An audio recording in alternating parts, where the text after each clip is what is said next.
오늘 서울 송파구에 문을 연 강남권 재건축 아파트 모델하우스에 이른 오전부터 인파가 몰렸습니다. 현장을 직접 찾아봤습니다. 유통업계가 가열만 하면 바로 먹을 수 있는 가정식 대체식품 시장 키우기에 나서고 있습니다. 오늘 열린 국내 증시 관련 토론회에서 가계 주식 투자가 우리 증시의 저평가 탈출에 중요한 역할을 할 것이라는 의견이 나왔습니다. 저신용 중소기업이 보증금 예치를 통해 받을 수 있던 수입신용장을 앞으로는 예금 담보를 통해서도 받을 수 있습니다. 뉴스플러스 잠시 후 뵙겠습니다.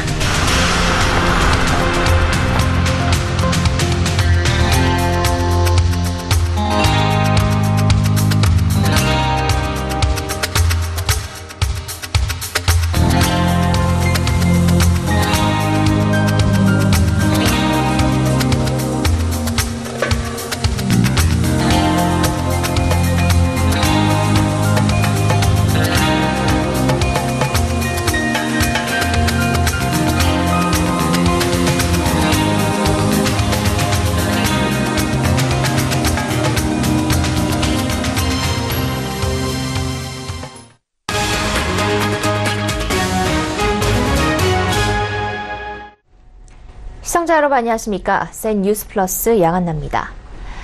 정부의 연이은 규제로 주택 매매 시장엔 찬바람이 불지만 새롭게 아파트를 분양하는 모델하우스는 사람들로 북적이고 있습니다. 오늘 문을 연 하반기 분양시장 최대어로 꼽히는 한 강남권 재건축 아파트 모델하우스에도 사람들이 몰렸습니다. 유민호 기자가 현장에 다녀왔습니다. 서울 송파구에 문을 연 한 모델하우스. 삼성물산이 서초구에 짓는 재건축 아파트 분양 현장입니다. 이례적으로 평일에 오픈했지만 이른 아침부터 긴 줄이 이어졌습니다. 저희 레미안 리더스원은 서초동에 위치하는 1317세대의 대규모 브랜드 아파트로서요. 지하철 2호선 강남역을 도보로 이용하실 수 있고. 이 아파트의 3.3제곱미터당 평균 분양가는 4,500여만 원. 가장 저렴한 전용 면적 59제곱미터 분양가는 12억 6천만 원입니다. 정부 규제로 중도금 집단대출도 되지 않아 최소 10억 원의 여윳돈이 필요합니다. 그런데도 상담 창구는 청약 문의를 위한 사람들로 북적였습니다. 생각보다 돈 가진 사람은 많아요. 한동안 재건축이 스탑이 될 부분들이 있어서 아마 이거가 사람들이 꽤 노리고 있지 않을까 싶어요. 당첨되면 해야죠.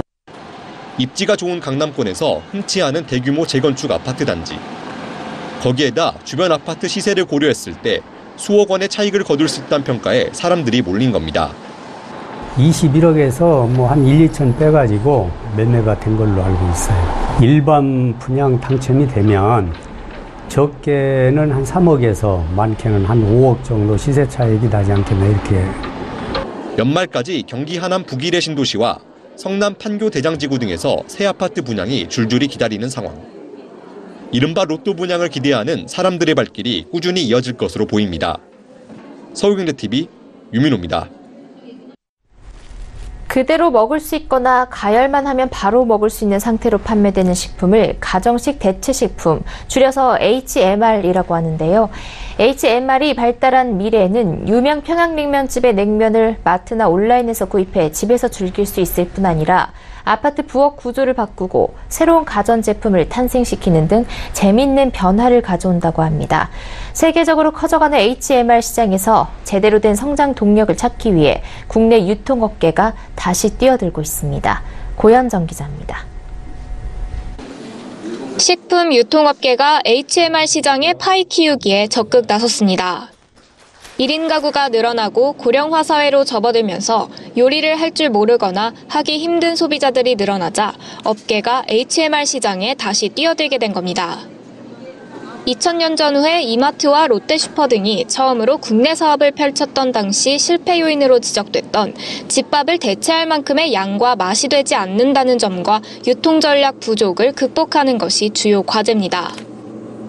이에 이마트24는 최근 한식 위주의 도시락을 넘어 하와이안 슈림프 등 새로운 맛과 형식의 신상 도시락을 내놓았고 올 연말 자사 도시락 전 상품에 대해 대대적인 리뉴얼에 나섭니다.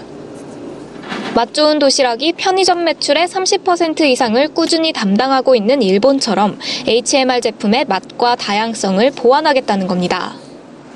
또 CJ 프레시웨이는 SNS에서 유명한 푸드트럭의 피자가 전국의 소비자들에게 같은 품질과 맛으로 제공될 수 있도록 하는 식자재 공급 계약을 맺었습니다. 이로써 1인 화덕 피자로 유명한 고피자와 부산 송정해수욕장의 명물 문토스트 등이 전국 유통망을 타고 보급되는데 업계 전문가들은 HMR 시장의 새 가능성을 여는 시도로 평가하기도 합니다. 2020년이면 80조 원에 달하는 HMR 시장이 될 것으로 보이는 미국의 경우도 제품 기획과 유통에 유명 셰프들이 직접 참여하고 있기 때문입니다. 현재 우리나라 간편식 시장 규모는 4조 원이나 머지않아 오븐과 전자레인지 등 가열기구 중심으로 부엌을 바꾸고 홈 인테리어에도 직접적인 영향을 주는 미래를 그리고 있습니다. 서울경제TV 고현정입니다. 가계 주식 투자 참여가 우리 증시의 저평가 탈출에 중요한 역할을 할 것이라는 주장이 나왔습니다. 오늘 열린 한국증시 대진단 정책토론회에서는 가계 주식 외면을 비롯해 우리 증시의 급락을 부추기는 저평가 요인에 대한 분석과 대책 논의가 이뤄졌습니다. 정부가 개인의 주식 투자를 장려할 수 있는 인센티브를 마련해야 한다는 의견도 많았습니다. 김상훈 기자입니다. 글로벌 증시가 오를 때 덜 오르는 시장이 한국 시장이죠. 내릴 때 더 많이 빠지는 시장이 한국 시장입니다. 그 부분에 대해서 우리가 본질적이고 구조적인 대안을 만들기 위한 모색을 해야 될 시점이 아닌가 그런 생각을 하고 있습니다. 오늘 국회에서 최초로 국내 증시 진단을 위한 토론회가 열렸습니다. 김병욱 더불어민주당 의원이 주최하고 금융투자협회가 후원한 이번 한국증시 대진단 정책토론회에서는 최근 우리 증시의 급락 원인 중 하나인 증시 저평가에 대한 분석과 논의가 이루어졌습니다. 발제연사로 참여한 김학준 신영증권 리서치센터장은 한국증시 저평가, 이른바 코리아 디스카운트의 원인으로 인색한 배당과 지배구조 문제, 특정 업종으로의 쏠림 현상, 가계의 주식 외면, 중국 경제에 대한 높은 의존도 등을 꼽았습니다. 김 센터장은 특히 주식시장에서의 투자 성공 경험이 적은 우리 가계가 증시를 외면하면서 외국인 투자자의 비중이 커졌고 이는 기관 투자가의 약화와 증시 저평가로 이어졌다고 강조했습니다. 좀 가계가 주식시장에 참여할 수 있는 어떤 인센티브라든가 계기가 마련이 된다 그러면 한국 경제가 또 주식시장이 선순환으로 갈 수 있는 또 그런 타이밍이 또 될 수도 있다는 말씀을. 스튜어드십 코드 활성화로 기업의 배당과 지배구조 문제를 해결함과 동시에 가계의 주식 투자에 힘을 실어줄 수 있는 정부의 지원이 필요하다는 겁니다. 토론자로 참여한 황세훈 자본시장연구원 박사는 개인의 투자를 지원할 수 있는 정책으로 현재 0.3%인 증권거래세를 낮추는 방안을 제시했습니다. 우리 증시가 선진국 증시에 편입되지 못하고 있는 것이 문제라는 지적도 나왔습니다. 권구은 골드만삭스 전무는 앞으로도 개발도상국 증시에 묶여 있으면 중국과 인도의 자리를 뺏길 것이라며 외국인의 투자 패턴을 바꾸기 위해서는 MSCI 등 선진국 증시 편입이 필요하다고 설명했습니다. 서울경제TV 김성훈입니다.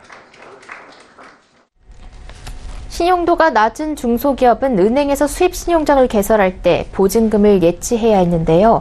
현금이 부족한 중소기업은 보증금 예치가 부담이 됐습니다. 앞으로는 예금 담보를 통해서도 신용장을 개설할 수 있습니다. 앵커 리포트입니다. 중소기업이 수입신용장을 개설할 때 보증금 예치뿐 아니라 예금 담보를 이용해도 발급이 가능하도록 제도가 개선됩니다. 금융감독원은 이 같은 내용을 담은 중소기업 금융거래 관련 제도 개선 방안을 발표했습니다. 은행은 저신용 중소기업이 수입신용장을 발급할 때 관행적으로 보증금 예치를 요구해왔는데 앞으로는 보증금 예치 대신 예금 담보를 선택할 수 있습니다. 예금 담보의 경우 중소기업이 이자를 받을 수 있어 유리합니다. 전자어음을 받은 중소기업의 원활한 자금 회수를 위해 전자어음 발행 시 지급기일과 지연이자 지급 의무 등도 상품 약관에 넣습니다. 은행은 중소기업 대출 약관과 상품 설명서에 구매기업의 판매대금 지급 지체 시 지연이자를 수취해야 함을 명시하고 피해 발생 시 중소기업 벤처부의 불공정거래 신고 절차를 활용하도록 안내해야 합니다. 실제 중소기업으로부터 물품을 구입한 기업이 구매대금 지급기일을 준수하지 않거나 지연이자를 지급하지 않는 사례가 잦았습니다. 또 온라인 마켓 등에 입점해 온라인 상거래를 하니 영세소상공인은 판매대금 정산을 받기까지 통상 10일에서 40일이 걸려 운영자금이 부족해지는 등 애로가 발생할 수 있습니다. 금감원은 이럴 경우 영세 소상공인을 대상으로 한 단기 대출 상품을 활용하라고 조언했습니다. 은행 대출 자금을 통해 운영 자금을 확보할 수 있도록 은행이 온라인 마켓을 대신해 입점 소상공인에게 저금리 대출을 통해 결제 대금을 선 지급하고 온라인 마켓으로부터 사후 정산을 받는 구조입니다. 서울경제TV 양한나입니다. 현대카드가 내년 2월 28일까지 서울 이태원의 전시문화공간인 현대카드 스토리지에서 6년간 진행해온 가파도 프로젝트 전시를 엽니다. 새롭게 탈바꿈한 가파도의 모습을 확인할 수 있다고 합니다. 이하라 기자가 다녀왔습니다. 제주도 서귀포시 모슬포 남쪽 바다에 위치한 작고 나지막한 평지섬 가파도. 현대카드는 가파도의 자연 생태계를 보전하면서도 주민들이 지속 가능한 경제 시스템을 만들 수 있도록 돕는 가파도 프로젝트를 2012년에 시작했습니다. 건축가와 협업해 여행객 편의시설을 만들고 생겨난 사업들을 마을 주민들이 직접 운영하도록 길을 열어줬습니다. 주민들을 위한 프로젝트이기 때문에 마을 풍경을 고스란히 보존해야 되겠다. 마을 주민들 연세가 많으시기 때문에 저희가 사용하는 재료가 이 할머니, 할아버지들이 고치기 쉬워야 돼요. 이른바 지역재생 프로젝트가 지역 고유의 색깔을 지울 수 있다는 맹점을 가장 경계했습니다. 관광으로 인한 난개발이 되지 않기 위해서 지키기 위한 변화라는 제 명제 아래 시작했던 프로젝트라서요. 가파도의 문화적 가치를 만들기 위해 국내외 예술가와 문학가 그리고 인문학자 등이 거주하며 문화활동을 할 수 있는 가파도 아티스트인 레지던스도 만들었습니다. 참여했던 예술가들은 가파도를 변화시키는 프로젝트에 참여하는 동시에 가파도 주민들과 소통하는 창구가 되기도 했다고 말합니다. 되게 무서울 것 같은데 그게 또 이렇게 큐트하고 뭐 이렇거든요. 작가분들이 이렇게 떠나실 때마다 되게 이렇게 울컥하시나 봐요. 이번 전시는 무료로 관람할 수 있습니다. 서울에서 제주 가파도의 아름다운 정취를 느껴보시는 건 어떨까요? 서울경제TV 이하라입니다. 서울경제TV와 세계 유전자 공유체인 WDNA가 암호화폐 시장 발전을 위해 계약을 체결했습니다. 양사는 이번 계약을 통해 최근 침체되어 있는 4차 산업혁명의 핵심 기술인 암호화폐 시장에 활기를 불어넣겠다는 계획입니다. 이보경 기자입니다. 서울경제TV와 블록체인 기반의 유전자 데이터 서비스 기업인 세계 유전자 공유체인 WDNA가 암호화폐 시장의 발전을 위해 계약을 체결했습니다. WDNA는 중앙 집중 방식인 기존의 암호화폐 거래소에서 탈피해 해킹이 힘든 분산형 암호화폐 거래소를 국내에 설립한다는 계획입니다. WDNA는 거래소에도 암호화폐와 같은 블록체인 개념을 적용해 신개념 분산형 거래소를 선보이고 보안을 한층 강화한다는 방침입니다. 동시에 중앙 집중화된 매매 시스템으로 인해 거래자들이 높은 매매 수수료를 물고 있는 현실을 개선하겠다고 밝혔습니다. 또 ICU를 희망하는 업체들이 수십억 원의 막대한 자금을 투입해야 하는 문제도 해결해 미래 성장성이 높지만 자금력이 부족한 업체들이 쉽게 ICU에 나설 수 있도록 도와준다는 계획입니다. 来合作打造一个全球化的我们一直认为说数字货币是一个金融产品是这样因为我们区块链的核心是希望能够去中心化能够让更多的点对点的 P2P 的这种交易 서울경제TV는 WDNA가 국내에 설립하는 암호화폐 거래소 관련 콘텐츠 제작과 미디어 홍보를 맡게 됩니다. 한국에서 가장 공신력이 있는 언론 매체인 서울경제TV와 함께 일함으로써 소비자들에게 신뢰를 드리고 서울경제TV와 함께 좋은 프로젝트를 발굴하여 한국의 블록체인 생태계를 발전시키고자 하는 데 목적이 있습니다. 암호화폐 거래소와 언론의 만남이 4차 산업혁명의 핵심 기술인 암호화폐 시장에 활기를 불어넣을 것으로 기대됩니다. 서울경제TV 이보경입니다.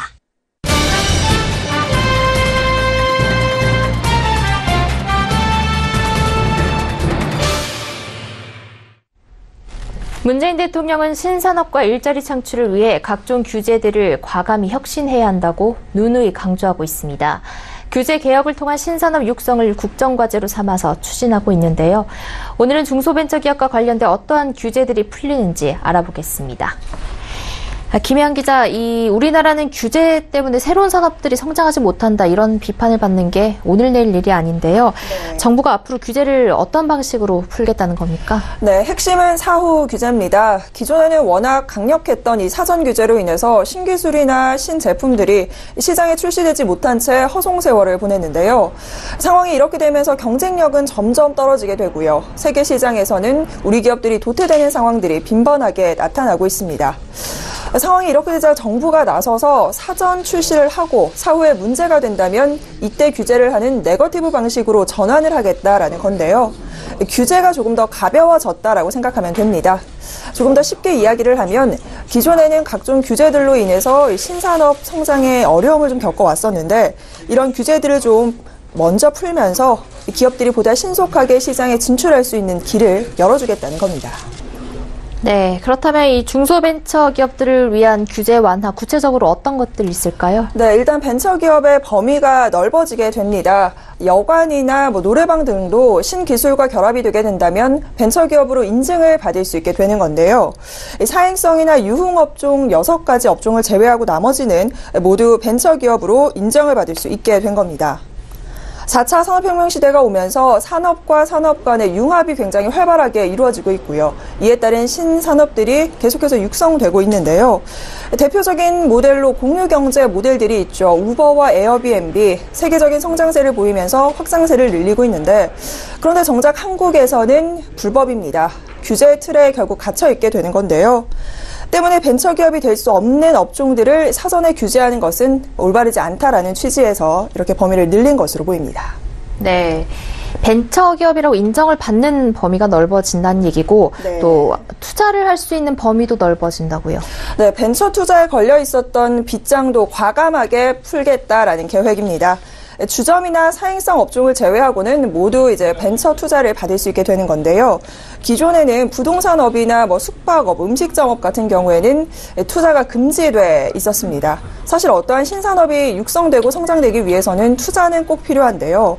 그런데 한국의 경우에는 각종 규제들로 인해서 투자가 제때 이루어지지 못하면서 신산업이 꽃을 피우기는커녕 싹조차도 제대로 나지 못하는 경우가 상당히 많이 발생하고 있습니다. 결국 신산업이 등장할 때마다 이런 규제 걸림돌로 인해서 시대 흐름을 쫓아가지 못하는 문제가 발생하면서 문재인 정부에서 나서서 고삐를 좀 바짝 죄는 모습입니다. 네, 그동안 이 법령이 과도하게 한정적인 이 부분도 있었기 때문에 이 때문에 시장 진입 기회를 불합리하게 차단을 한다던가 과잉 제한했던 규제들도 없어진다고요? 네, 맞습니다. 일단은 우선 공공기관의 우선 구매 대상의 범위가 넓어지게 되는데요. 정부에서는 중소기업들이 신기술을 이용해서 신제품을 개발하면 공공기관에서 우선적으로 구매를 할 수 있도록 하고 있습니다. 기존에는 실질적인 제품만 해당이 됐었는데 앞으로는 신기술을 이용한 건설이나 교통 등 공사와 함께 용역까지도 확대가 됩니다. 이렇게 되면 중소기업의 시장 진입이 굉장히 확대가 되게 되고요. 성장에도 도움이 될 뿐만 아니라 기술 개발 촉진도 도모할 수 있게 되는데요. 또한 인재 육성 중소기업의 지정 대상도 현재는 창업 후 3년 이상의 업력을 가지고 있어야 하는데 향후에는 전업종으로 늘어나게 되고요. 또한 명문 장수기업의 지정 대상 제한도 폐지가 되고 중소기업의 협업 지원 대상도 확대가 되게 됩니다. 네. 이 규제를 개선하겠다라는 움직임 자체는 사실 아주 긍정적인데 네. 아직까지는 중소벤처기업을 위한 어떤 대대적인 규제 개혁까지는 나오지 않고 있는 것 같습니다. 정부가 앞으로 어떤 노력을 기울일 수 있을까요?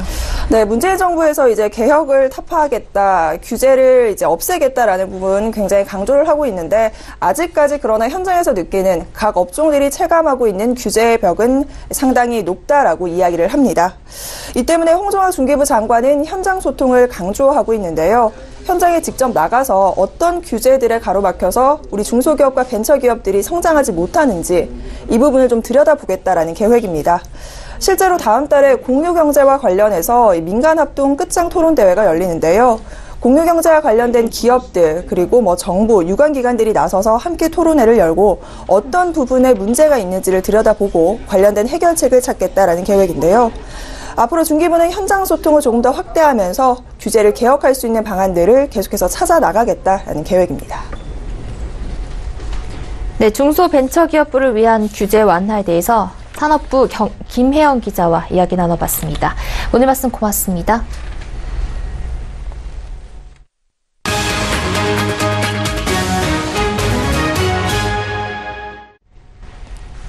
코스피가 이틀 연속 상승하며 2030선을 코앞에 뒀습니다. 오늘 코스피는 등락을 거듭하다 마감께 상승폭을 키우며 2029.69에 거래를 마감했습니다. 9거래일 연속 순매도세를 보이던 외국인도 1,342억 원어치를 사들였고 개인도 2,633억 원을 순매수했습니다. 다만 기관은 4,141억 원을 순매도했고 연기금은 428억 원어치를 순매수했습니다. 업종별로는 섬유 의복과 운수창고, 은행 등이 상승했고 음식료품과 의약품, 통신업 등은 하락했습니다. 서상현 키움증권연구원은 미중 무역분쟁 협상에 대한 도널드 트럼프 대통령의 긍정적 발언으로 미국 증시가 상승했다며 한국을 비롯한 아시아 시장에도 우호적인 영향을 줬다고 분석했습니다. 코스닥 지수도 전거래일보다 4.53포인트 오른 648.67로 장을 마쳤습니다.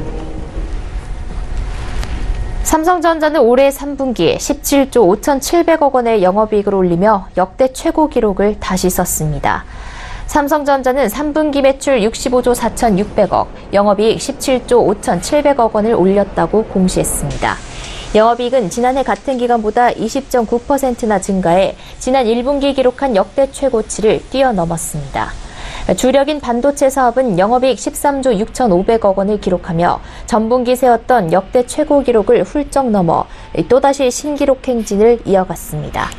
반면 스마트폰 등 IM 사업 부문은 매출 24조 9,100억 원, 영업이익 2조 2,200억 원을 올리며 다소 주춤했습니다. 신세계그룹이 온라인 사업에 1조 원을 투자해 업계 1위를 목표로 하겠다는 구상을 밝혔습니다.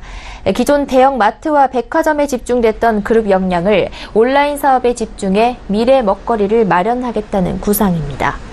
정용진 신세계그룹 부회장은 앞으로 신세계그룹의 성장은 온라인 신설법인이 이끌게 될 것이다라며 이렇게 밝혔습니다.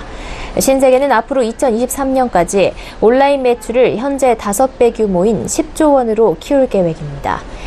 이에 내년 초 신세계와 이마트에서 각각 물적 분할된 온라인 사업이 합병돼 새 법인이 탄생할 예정입니다. 현대백화점그룹의 첫 번째 면세점이 내일 오픈합니다. 현대백화점 무역센터점에 3층 규모로 들어섭니다. 황혜연 현대백화점 면세점 대표는 강남 지역의 인프라와 콘텐츠를 활용해 면세점 강남시대를 선도해 나가겠다고 밝혔습니다. 이로써 유통업계 빅3인 롯데와 신세계, 현대가 모두 면세점 사업에 진출하게 됐고 업계의 경쟁은 더 치열해질 전망입니다. KT와 SK 브로드밴드가 다음 달부터 10기가 인터넷 서비스를 상용화하겠다는 계획을 밝혔습니다. 즉 데이터를 올리거나 내려받을 때 모두 최고 속도가 초당 10GB가 되고 다운로드 속도는 최대 10배 빨라지는 겁니다. 이에 KT는 최근 1인 미디어와 VR 콘텐츠 시장 그리고 사물 인터넷 서비스의 기폭제가 될 것으로 내다봤습니다. 국산 맥주 수출액이 지난해보다 50% 이상 급증하며 수출 효자 상품으로 떠올랐습니다. 이는 작년 한 해 수출액을 뛰어넘은 수치로 9월 누계 기준 맥주 수출액이 1억 달러를 넘어선 건 이번이 처음입니다.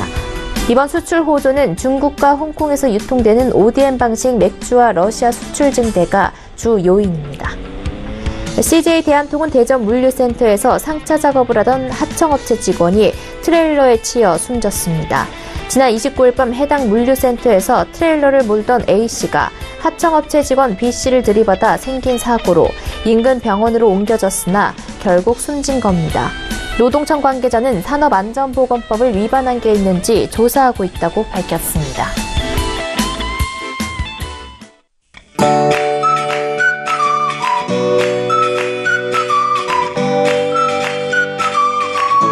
안녕하세요. K웨더 라이프스타일 예보 최현미입니다.